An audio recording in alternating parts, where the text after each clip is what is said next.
Narito na ang Balitang Express sa oras na ito.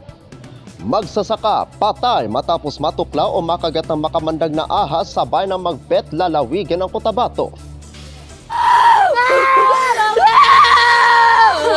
Wala nang magawa at hanggang sigaw at iyak na lang ang pamilya ng padre de pamilyang natuklaw na pinaniniwala ang King Cobra o Banakon sa Barangay Balite bayan ng Magpet, lalawigan ng Cotabato.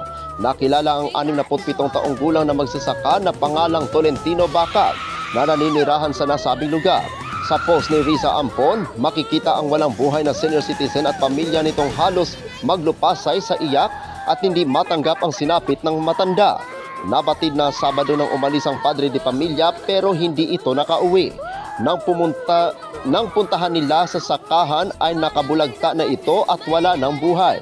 Nabatid na abot sa higit kumulang 50 tuklaw ang natuklasan sa katawan ng bangkay ng padre de pamilya na ayon sa Green USM volunteer at veterinarian student na si Urban Pitogo na posibleng naipit ng matanda ang ahas nang matumba ito kaya pinagtutuklaw ito. Nakatakda naman nilang i-validate ang pangyayari upang maimbestigahan din kung anong uri ng ahas ang tumuklaw sa lalaki. Ayon sa pananaliksik, ang taong nakagat ng makamandag na ahas ay nasa 15 hanggang 30 minuto lang ang pwedeng itagal ng buhay kung hindi agad naturukan ng anti-venom. Yan muna ang Balitang Express sa oras na ito. Ako ang inyong lingkod sa Balita Online, Apolinario 30 Dignadis Valencia.